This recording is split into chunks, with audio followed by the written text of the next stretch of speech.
Are we men dreaming of being butterflies, or butterflies that dream of being men? Such philosophical concerns are by necessity abstract.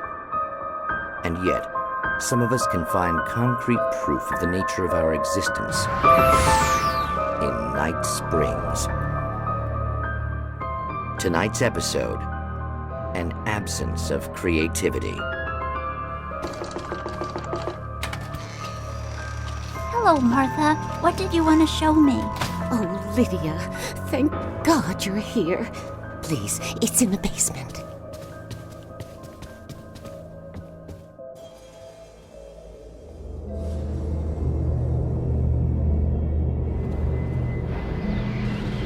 Oh, Martha. Oh, that's amazing.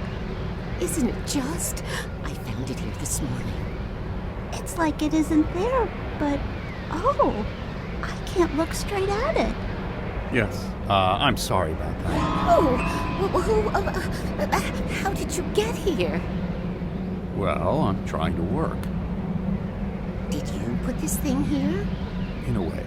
To be more precise, I put everything here but that. Really? But what is it? Oh, I guess the temptation is to call it a hole, but it's really an absence, a profound lack of reality. In Martha's basement? Yes, I was doing so well, too. I came up with 2 old ladies and put something really weird in the basement. It was a great start, but I'm completely blocked now. I can't imagine what I was up to.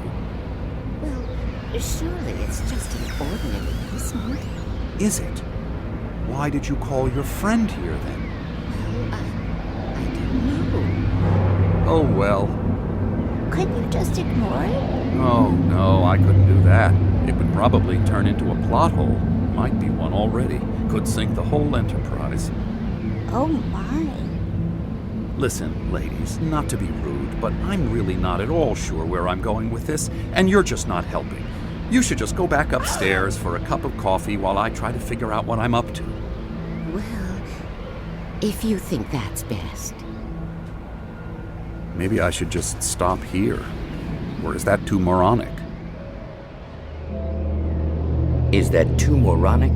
Indeed. Who can tell? It's a fine line between the stupid and the sublime in Night Springs.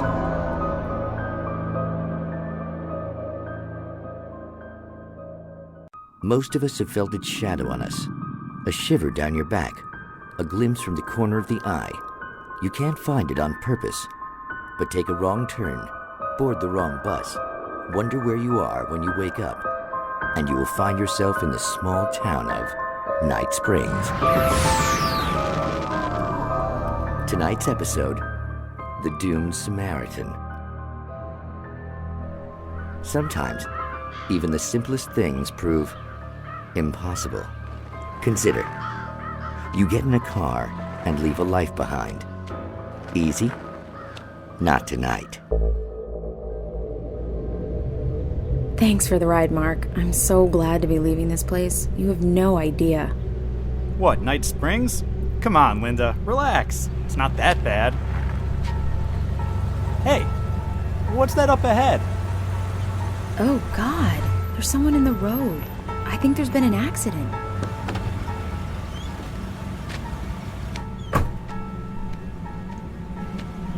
Are you all right? Oh no, Linda! Oh no! It was me on the road! Wait! Tell him to watch out for the truck! Watch out for the truck! My God, Mark?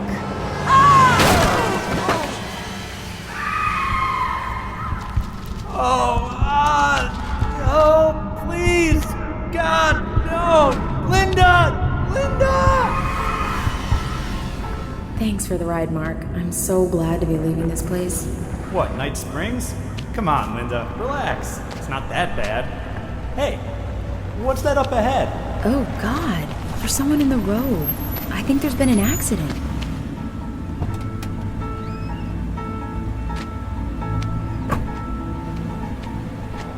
Are you all right? Oh no, Linda! Oh no! It was me on the road! Wait! Tell him to watch out for the truck! Watch out for the truck! My God, Mark? And there you have it. A vicious cycle, brutally punctuated by the blast of an air horn and screaming metal. Many roads are dangerous, but none more so than the one that leads away from Night Springs.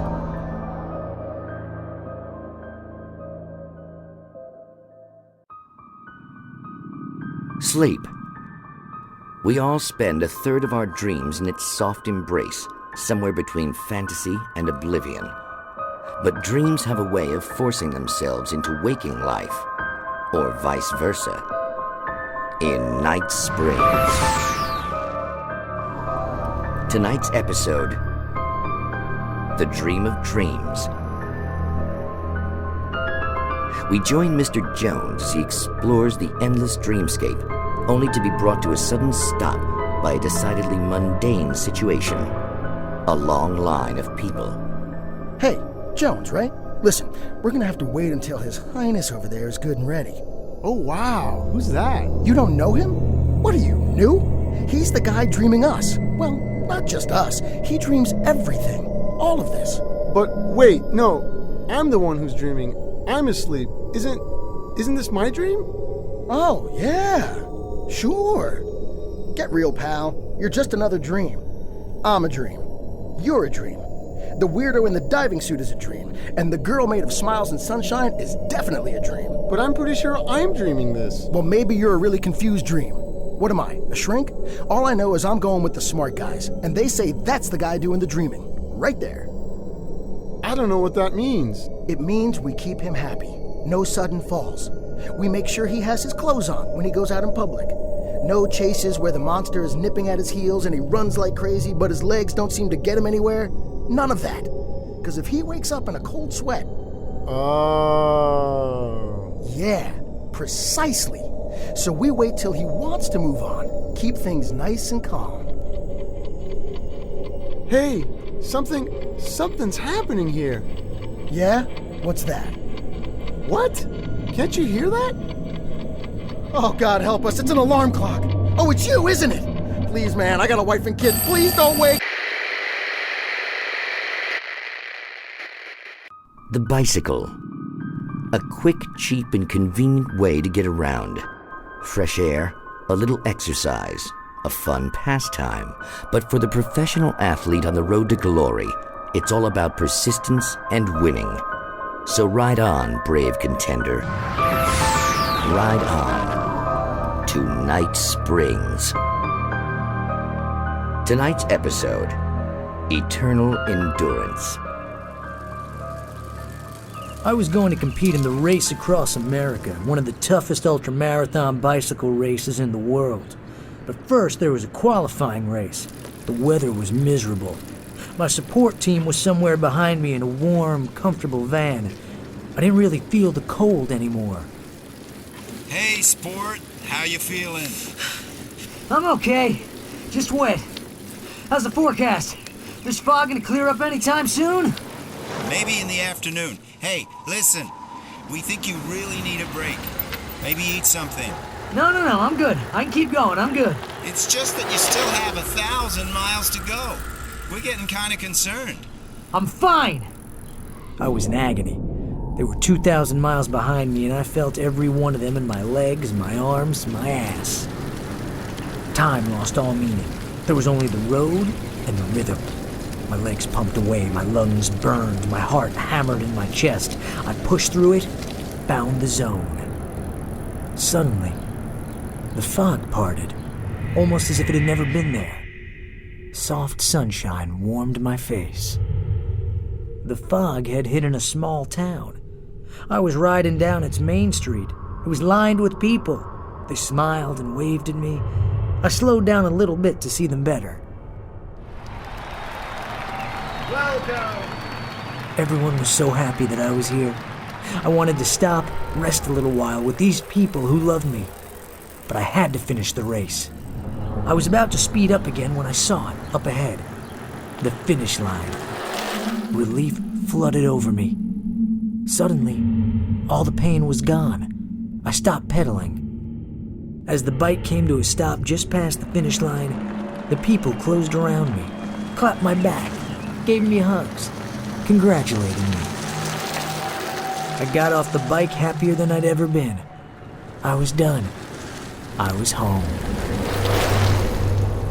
Oh, no! Oh, jeez. He's dead, isn't he? Look at him. I told you we should have made him stop. I told you. Oh, my God. Poor guy. And so the contender took the final opportunity to stop and rest. He won his final race in Night Springs.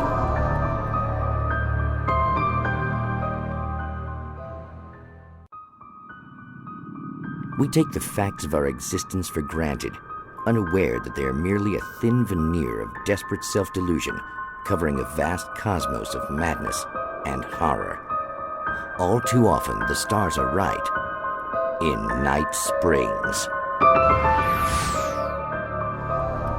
Tonight's episode, A Family Occasion. Journalist Alvin Derleth's trip to study the local customs of an insular community in Night Springs has been less than successful. Until tonight. Well, I'm glad you changed your minds about this. Ancient customs, local mythology. My editor loves this kind of stuff. Well, Mr. Derleth, we don't want to feel like we're on exhibition, but you have demonstrated the seriousness of your intent. Oh, I am serious. Really, just do your thing. I'll stay out of your way and observe. Actually, I thought you could assist us. I'm afraid we are a man short. It would provide you with an intimate perspective. Could I really? Of course, Mr. Derleth. Well, I guess that's the least I... What would I have to do? Oh, here. Let me show you with a kiss.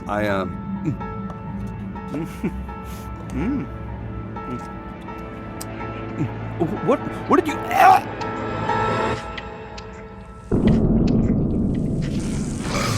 Oh, Mr. Derleth, you have well pleased Nixie Perka, the dweller in flesh. Your body shall host his 1,000 young, and all shall be glory. No!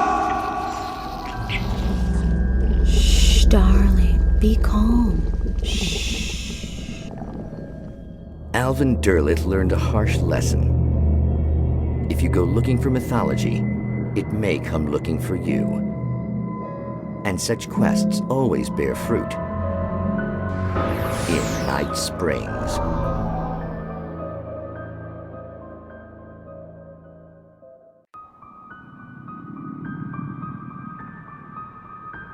Crime and punishment.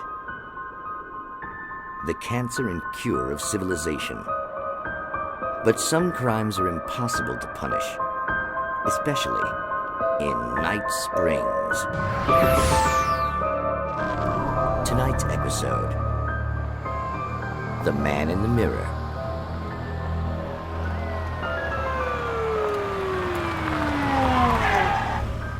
He's inside, Agent. He's a weird one.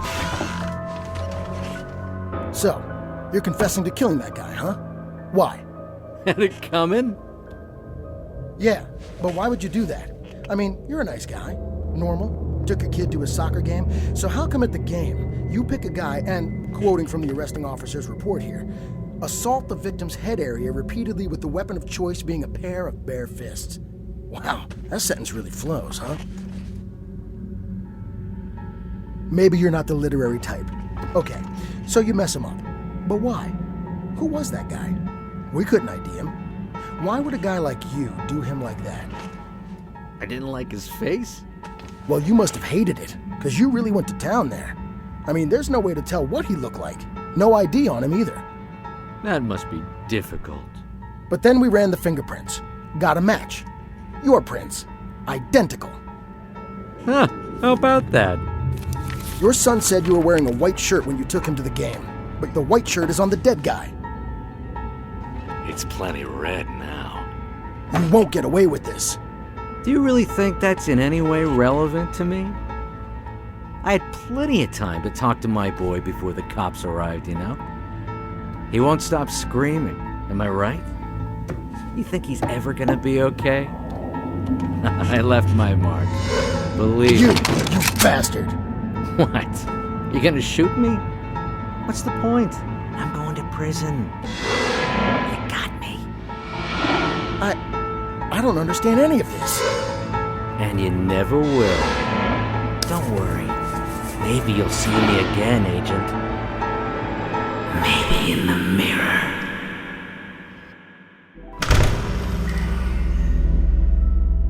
The agent narrowly avoided becoming a monster. But has he gazed long enough into the abyss? Did he glimpse the heart of Night Springs?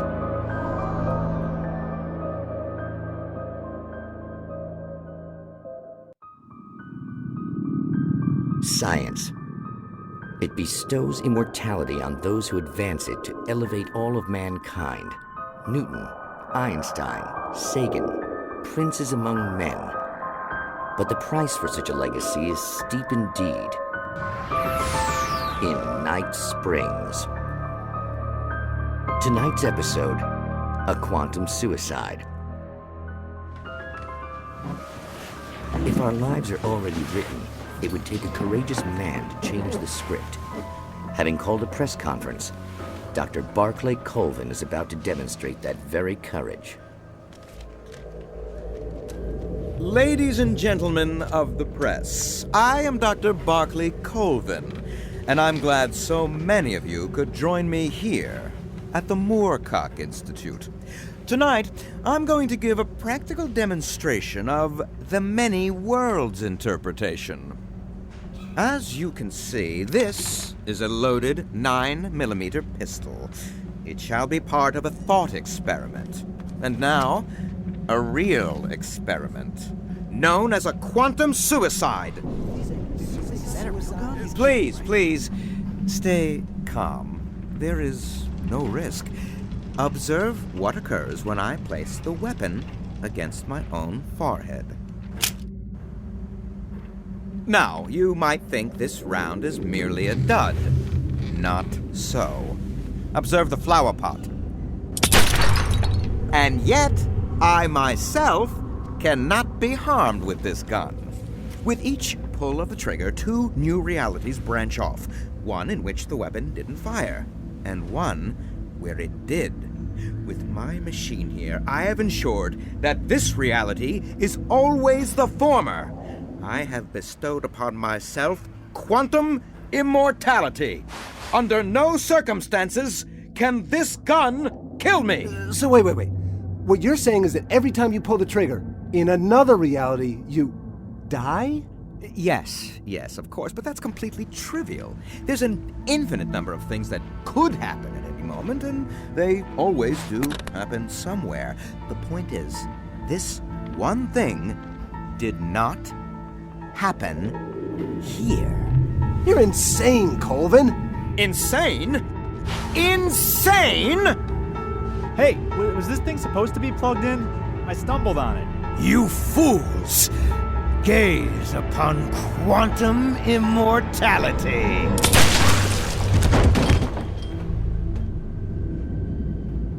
Poor Dr. Colvin, felled by his own hubris or the ignorance of the masses. Perhaps he should have left the crate unopened, the decaying atom unobserved. Curiosity often kills the cat. In Night Springs.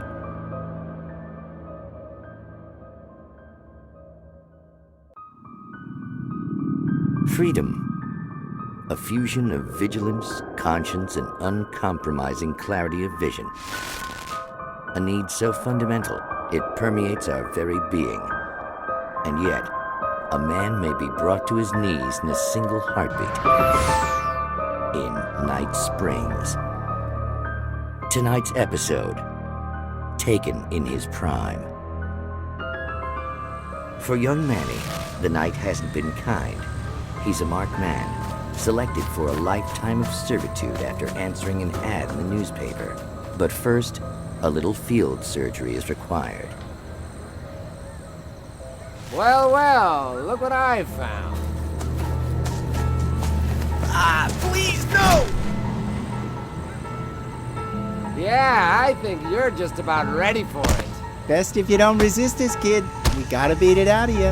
What? I don't understand. What did I do? I just wanted to get a job in the service industry. Wow, you're gonna serve all right. No! Please! There it is! It's coming out now. Right between the self-esteem and the childhood traumas. What are you doing to me? Quit squirming. There, I got it. Believe me, kid, this free will thing is more trouble than it's worth.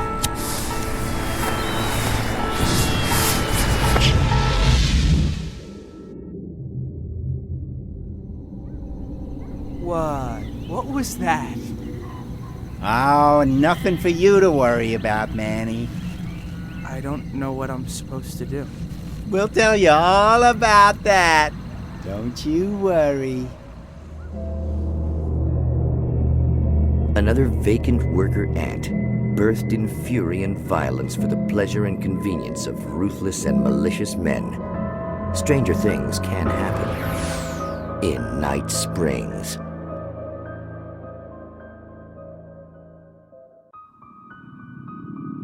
Magic, parlor tricks, smoke and mirrors. But for some, magic is more than that.